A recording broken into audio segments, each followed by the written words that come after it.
Hello lovebirds, welcome back to my YouTube channel.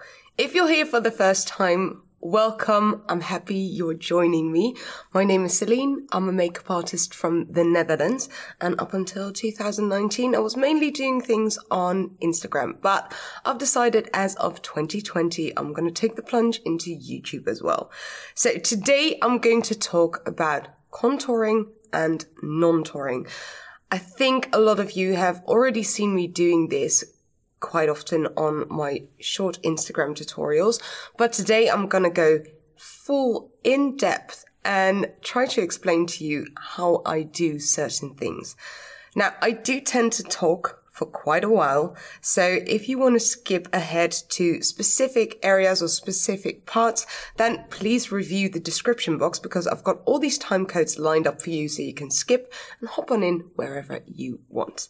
Alright, let's get started. First up, I'm going to moisturize. I'm using the DERMALOGICA Intensive Moisture Balance. Any leftovers on the scalp? Now, before we hop on in and talk about everything contouring and non-touring, I think I might need to give a little disclaimer. If you're here for a full beat and a full contoured face, I think you're probably at the wrong address. My style is quite subtle, so I'm going to teach you how to subtly contour and non-tour your face and how to take advantage of certain techniques without going overboard and full ham on all your products.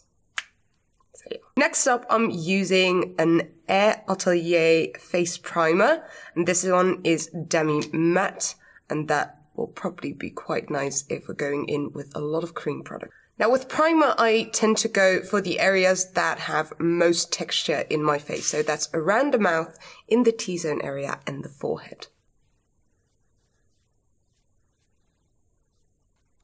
And these are also the areas that I would usually gravitate towards with powder, but we'll get to that later. First up, I'm going to try out a new foundation. I bought the REBOOT foundation by Makeup Forever in Paris, and I cannot wait because it's one of the most beautiful dewy kind of foundations, and I just want to try it. I'm going to grab a Touch Brushes number 8 to distribute all the product over my face. Now, because I am quite tan at the moment, I grabbed a foundation shade that was quite dark for my usual lineup. So I've got the color Y245. So I have to admit, I was quite overwhelmed this past week because so many of you just joined in the past week, and I just wanted to express my gratitude because I did not think that YouTube was the platform for me. And you're proving me wrong. Now with whatever is left on the brush, I'm just gonna apply that onto the neck area because I don't want it to be overwhelmingly much, but I do kind of want to even this part out, the part where we get tech neck. Now my next step would be to contour my cheekbones, my temples, my jawline, my nose, everything. But before I do, I kind of want to explain in layman terms what my technique is behind contouring and non-touring. So imagine a circle. You know, you were in arts class at middle school probably. So imagine a circle, and your assignment is to transform that 2D circle into a 3D orb. Just using a pencil, and one pencil only, just etching shadows in and leaving certain areas light. So what you would do is etch out the outer corners of that circle to give it the illusion of a curve. That is exactly how I approach contouring and non-touring. I do it very subtly with very little product. But the technique behind it is the same everywhere, if you want to go full ham or if you want to go very, very light. So next thing I want to discuss is placement. I've seen quite a bit of videos, quite a bit of content creators that have the tendency to place their contour slightly too low or slightly too high. Now, I'm going to explain to you as simply as I can what happens if it goes up too high or if it goes up too low. So, how do you find that perfect placement? Stretch your thumb as stretchy as you can. Now, if you move it up and down your cheek area, you can feel the curve. Now, if you would go up too high, you see you can move around the skin, it just slips everywhere, not the right place. If you go down too low, again, you can move it around, especially if you go up, you can just move it around, that is way too low. Now, if you go up just a little bit and you find that bone and you can press against it, now I'm pressing quite hard, but it just won't move. That is how you know you found the exact area to contour. Let's hop on in. Let's get started. So, I want to discuss my 3 favorite contouring products out there. And that is, first up, the Tom Ford Shade and Illuminate. It's just one of those amazing palette with 2 cream products, 1 highlight, 1 contour. And again, this is quite grey. I'll explain to you why after this. Next up is UOMA Beauty. And they make contour products for literally every skin tone out there. If you Google inclusive cosmetics, UOMA Beauty will be on the top of the list. I've got White Pearl, which is the lightest. Duh. Then on to the Fenty Beauty Amber Matchstick. One of those golden products that is just incredibly well suited for lighter skin tones. And that is because it's ashy. Why does it need to be ashy, Celine? I'll explain it to you. Imagine a very sunny day. Everything is glowing, everything's beautiful, all the colors seem very bright. Now imagine a cloud coming in and everything turns just slightly more grey. Because we are mimicking a shadow, it just doesn't work if it's really warm, if it's really bronzy. It just looks off. It just looks like you've painted on cosmetics. And with contouring, what you really want to do is mimic the natural shadows. Now, if you go in with a foundation, what's going to happen is you're going to eliminate your natural contours. That's just what happens because you make everything look much more even. It also looks much more flat. So what we do with contouring is bring back those shadows and bring back those natural curves. If you've stuck through it so far, we're gonna contour now, don't worry. Alright, I really love to go in with a smaller brush, something that I can work detailed with, because in my opinion, it just doesn't work if you apply it and blend it out with the Beauty Blender, because it will go everywhere. With contouring, the thing is that you want to work in a detailed area. So I just tap in my brush into the product, grab a little bit on there, and go right into that area that we want to accentuate. So what we are doing here is we are trying to create a rounded out cheekbone. First up, we do that by applying contour so that the hollow looks more hollow. Something you want to pay attention to is that you blend upwards. Anything that will go down here will drag your face down, and it won't look like your cheekbones are up to the gods and as high as they can be. Now, don't worry about those little spots just yet. I've got a trick to cover them up beautifully after we've applied all our products. And if you're wondering why I'm doing that, it's because I have a tendency with cream products to wipe away any concealer that I've applied before. So there's no use in going in. On the forehead, it really depends on how large your forehead is. What it will do is if you create a darker shadow here, it will feel like it's going backwards, thus creating a smaller forehead. For me, I don't really feel like it's necessary to change the shape of my forehead, so I go in very lightly and just add a little bit of contour to shape and accentuate the natural shape. I'm going to go in with a very tiny brush. This is the Tush number 33S, and I'm going to use that to accentuate the temples. The fun thing is, because I am bald, it's much more easy to see why we are accentuating that and where the skull shapes are. So, for example, if I do this, you see that there's a natural indentation right there. And that is exactly what you want to do. You want to accentuate your skull.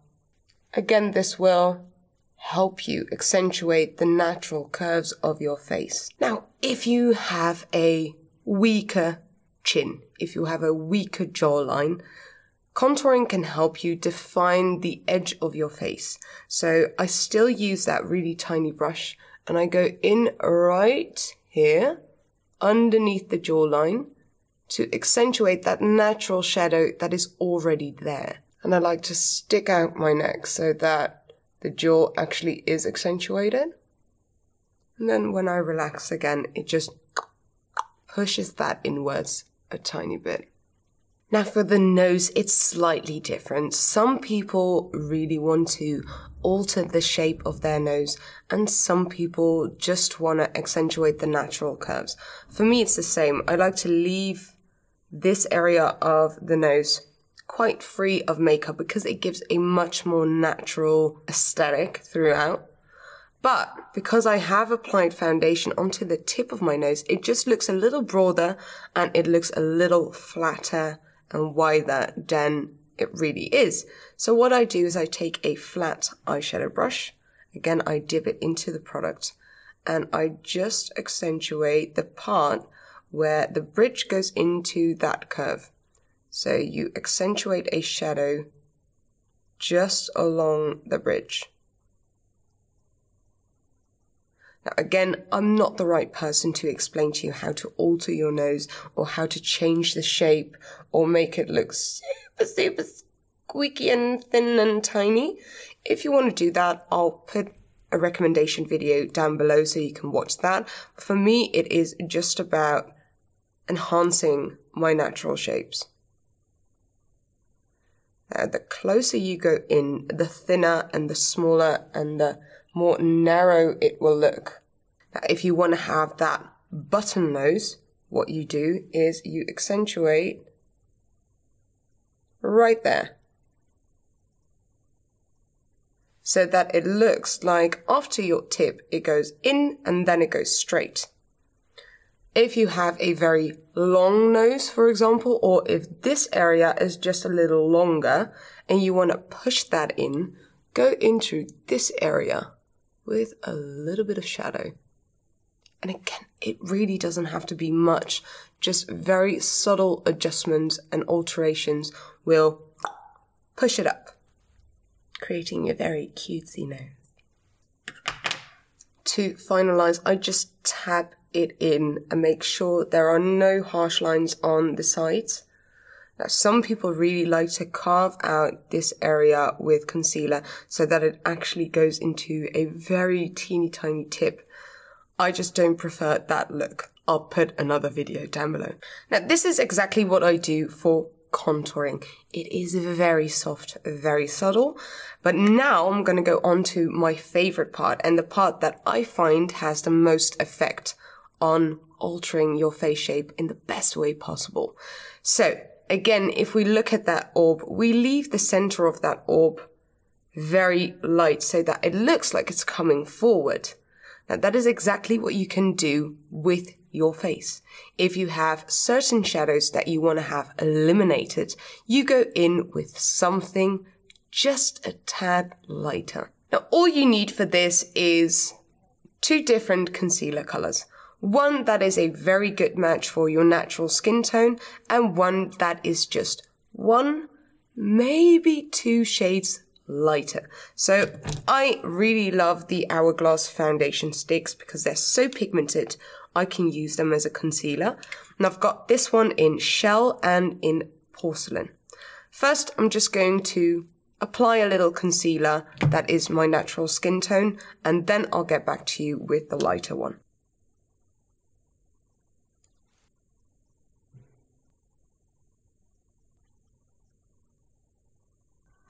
Now remember that beautiful spot that I left in its place and I said I would come back to it. Here I am coming back to it. So it is quite difficult because it's right at one of those spots that you've applied a color to. You don't want to mess it up with your concealer and have like a lighter dot there. So what I do is I grab a bit of that contour shade. I apply that on the back of my hand.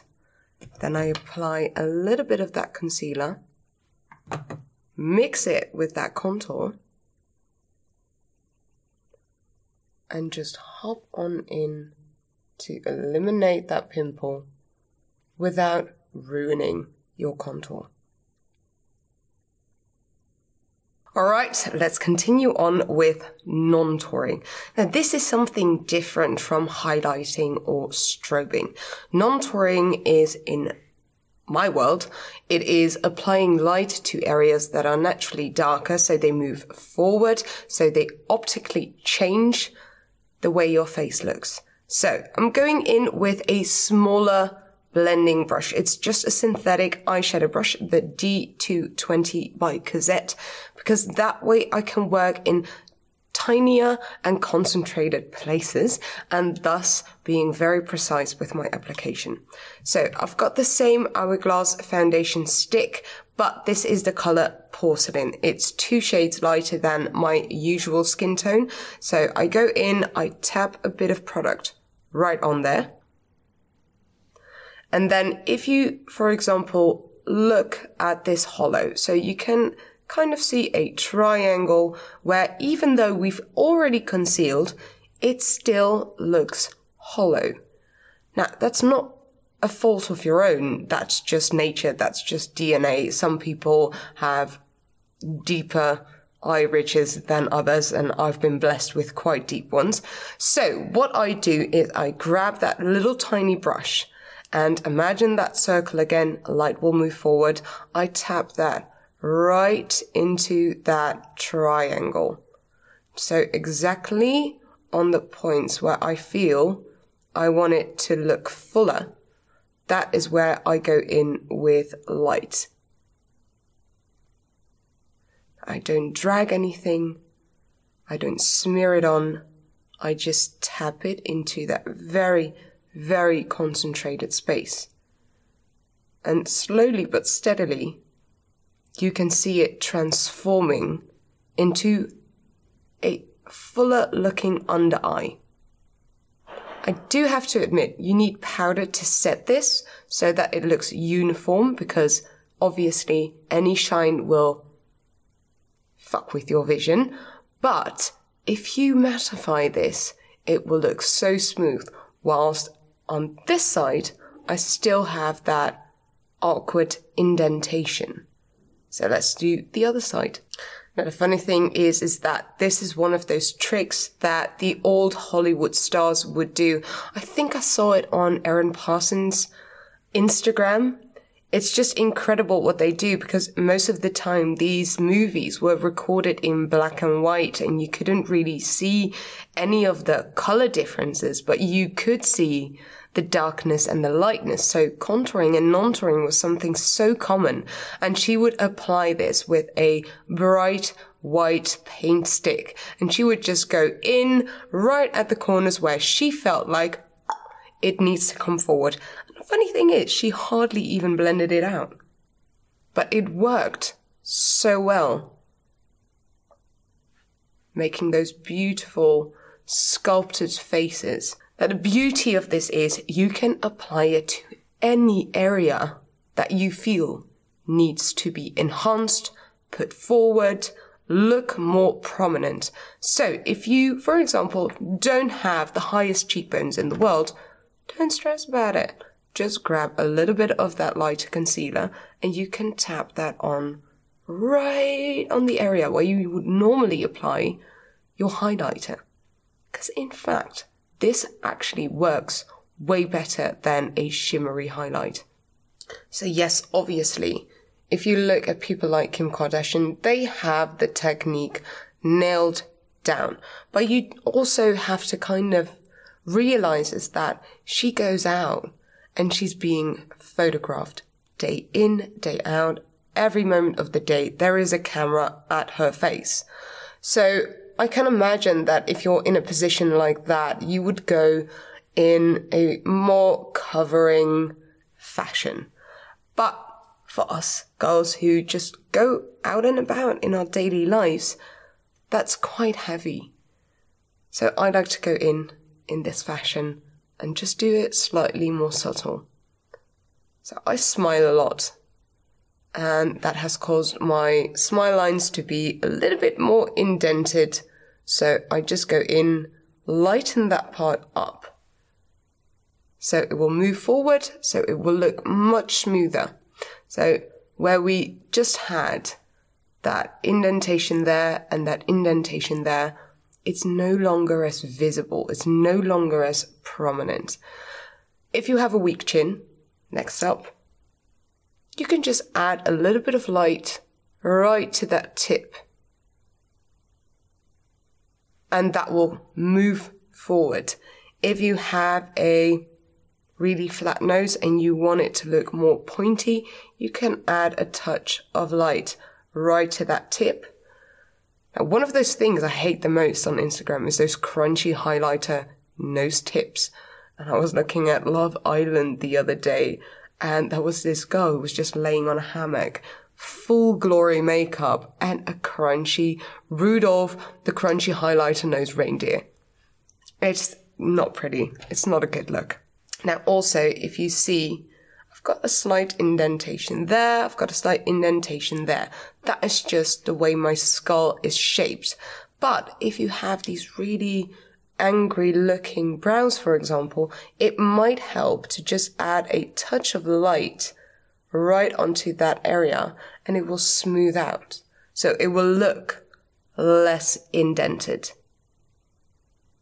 And again, there are so many ways you can apply this, so many areas you can enhance or push back with either contouring or non-touring. And it's just one of my favorite things in the world to do, as long as it's been done subtly.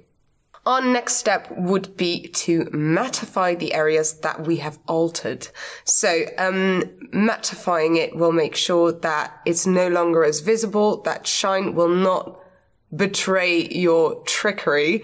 So I usually go in with a translucent powder or a semi-translucent powder because you don't want to mess up what you've just done. A covering powder can accentuate that indentation again and kind of wiping away all the hard work you've done in adjusting that specific area. So I go in with a very translucent powder. So either Make Forever HD, Ultra HD Microfinishing Pressed Powder, the Chanel Poudre Universelle Libre, because it's semi-translucent, so it really depends on what kind of coverage I'm going for. Or, in this case, one of my all-time favorites, it's the RCMA No Color Powder, and that's exactly what I'm using today, because one, it's a very cheap option, two, it will last you more than a year, as long as you don't overly bake your face, and it mattifies like no other. So I tap a bit onto my working surface, and I grab a teeny tiny brush. So I've got this really nice little chubby little buddy of mine by Refer. I've had it in my kit for a while, so it's been mistreated a bit, but I'm going to go in, tap a bit of powder onto the brush, and then apply it to the areas where we want to mattify. Now, I'm going to leave a specific area open because I want to go back in with a cream product. If you want to go in with a powder highlighter, that's fine, you can do your entire face, but if you still want to go in with a cream product, leave that area open. So I'm going to tap right on that area where we've non-toured, to just mattify it. Now, as you can see, that already looks much smoother than this side.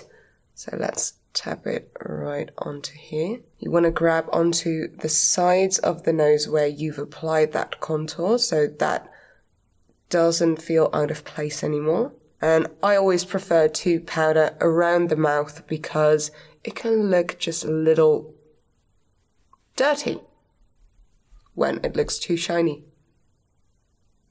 Nobody wants a sweaty moustache. Also, we've altered a little bit of that shape right in the forehead. So I'm just going to add a touch of powder. Again, I like to use a very light hand to do this. You don't need a lot of powder because every bit of natural shine that you can maintain in the skin is going to look so much more natural and beautiful. I do tend to powder off the jawline as well, because it gives a nice definition for the cheekbones. And you can transition a slight bit into that contour, but I leave this area open for the natural shine to do its thing. Now, for the darker toned girls amongst us, there is no alternative to the No Color powder by RCMA because they don't make multiple shades, if I'm correct. But you can take a look at the banana powder by Ben Nye, for example, because it's a semi-translucent, but it has the right undertone. Same goes for the Makeup Forever HD pressed powder. It's really white for the lighter skin tones, but if you go look at number 2 and number 3, they are very beautiful on middle skin tones and darker skin tones as well. So there are options. For Chanel, I think they only go to like a dark medium. If you have trouble finding the right kind of setting powder for your specific skin tone, take a look at DANESSA MYRICKS because she makes these amazing, amazing skin tones for black women, and it just works like a charm. I always have it in my kit for Fashion Week or if I go on set to do a makeup. Now, to finish off the face before I continue on to a look, because I cannot finish and just do base, I do have to do a look. I'm going to go back in with the Tom Ford Shade and Illuminate palette. I'm going to grab onto a very tiny brush. I'm going to grab onto a bit of that creamy highlighter and apply that to the high points of the face. And this is kind of the same as with the non-touring, but now we go in with shine, and this is what is highlighting. We are accentuating that curve on the upper level of the cheekbone, which transitions into a hollow to accentuate the roundness. It was really funny. I was doing a shoot with Vogue recently, and I was doing kind of the same as what I do here. I was doing my makeup, explaining what I was doing. And in the beginning, she was like, yeah, we would love to hear really personal stories about what you've been doing or what you're going to do. And at the end of it all, I was just explaining and explaining and explaining. And apparently it's something that is in my nature, in my character, is to explain thoroughly what I'm doing. Now, we've contoured that hollow, that temple area, but then I want to highlight this part.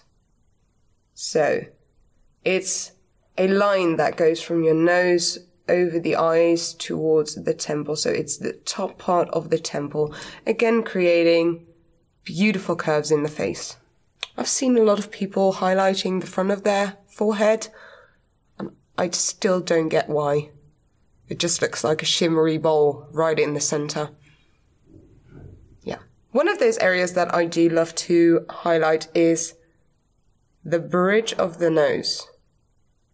Now, I'm being very gentle with it because I don't want it to be overdone, but right in this area, I really love to highlight a little bit.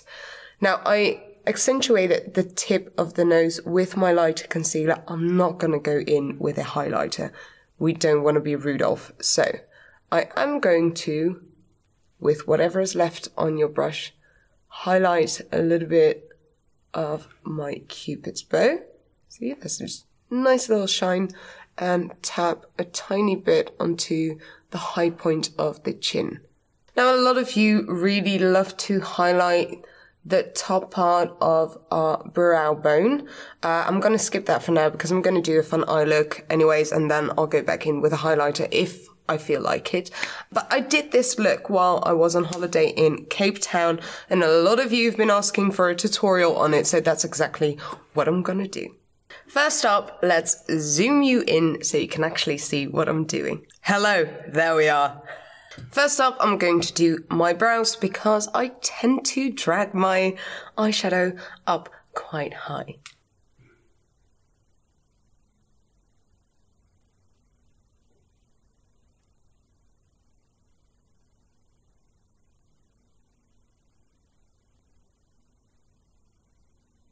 Alright, let's get into the fun area.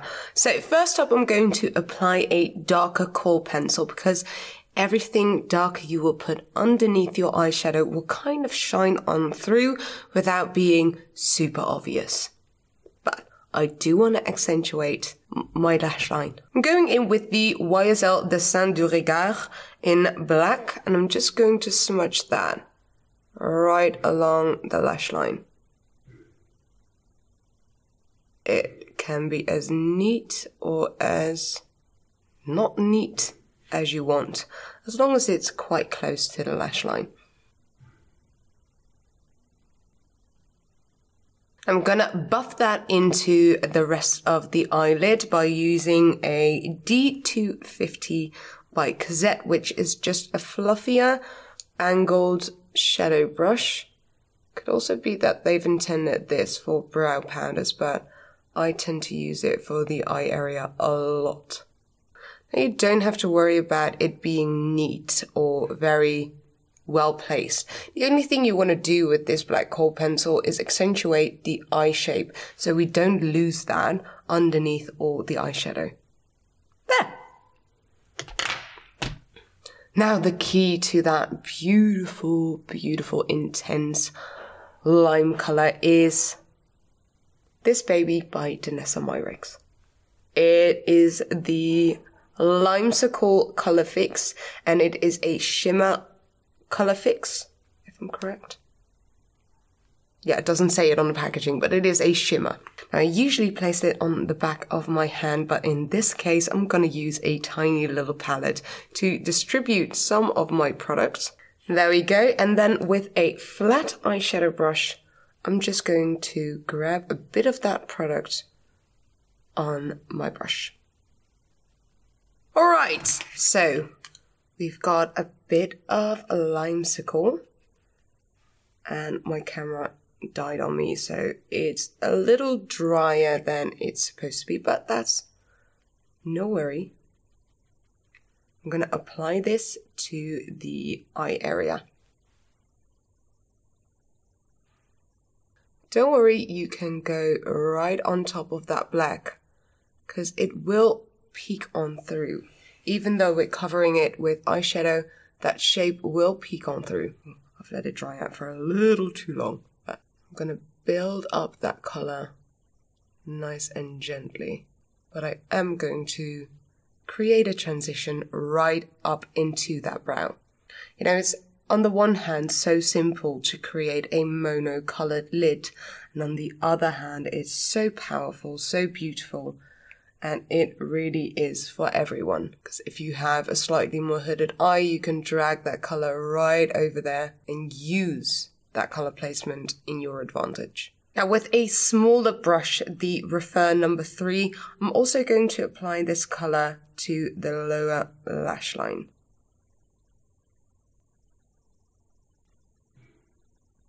Now to create an even more flawless finish in a shimmer, I'm going in with the Fenty Beauty Snap Shadows in number 8, and that is Pastel Frost. And there is this gorgeous, gorgeous lime green color right in there. So we're going to use that mainly on the top part to create a beautiful transition into the brow. I've got a smaller, slimmer blending brush by Refer. Just going to tap some eyeshadow right on there and apply it to the upper area. Now again, these light and dark theories will transform into the eyeshadow as well. So because this Lime Frost shadow is slightly lighter than the LIMESICKLE by DANESSA MYRICKS, the brow bone will appear more forward. But it's subtle, because the shade difference is subtle. Now I quite love that the entire lid is slightly darker than the brow bone, so I'm going to leave that.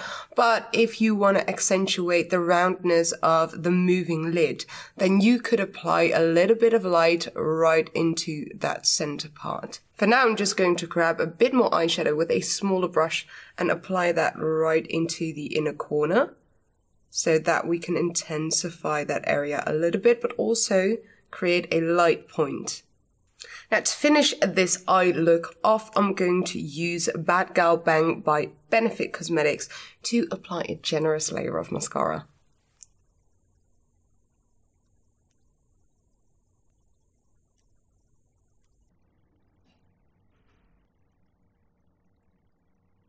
Just a tad bit on the bottom, but I don't want to accentuate the full length of my lashes. Just want to let people know they exist. Now to spice things up just a bit more, I'm going in with the Sangria blush by Laura Mercier. And I already said this when I was in Cape Town, but this color combo really reminded me of a look that David did. And it must have been one of his first looks of his career, but it was just incredible. And I didn't realize that was my thought process until I arrived there. So I'm going to apply a little bit of that Sangria blush with a Linda Harberg brush right on the top part of that cheekbone. Now don't worry about that highlighter, it's a cream and cream to powder. You can always do powder to cream. It's a lot more difficult. Not impossible, but a lot more difficult. I'm placing it right up against that lime green for an even bigger contrast. And as you can see, it's blending into that highlighter just beautifully. So no need to fret about it. There we go. Only thing left is a little bit of lipstick. Now, because there's already so much going on in this face, I don't want to do anything else to the lips but accentuate the shape. So I'm going to do that with one of my favorite lipsticks ever, which is Charlotte Tilbury Pillow Talk. It will be a forever favorite of mine. And I'm just going to tap a bit onto my middle finger and use it to color in the shape. There you have it, lovebirds. This is the finished result. I really hope you found this video instructive and informative, but if there's something that is still not clear to you, please ask the question. Send me a direct message on Instagram or drop it down below in the comments section. Also, if you have any suggestions for my next video, drop them down below as well. Thank you so much for joining me. Hope to see you next time. Bye!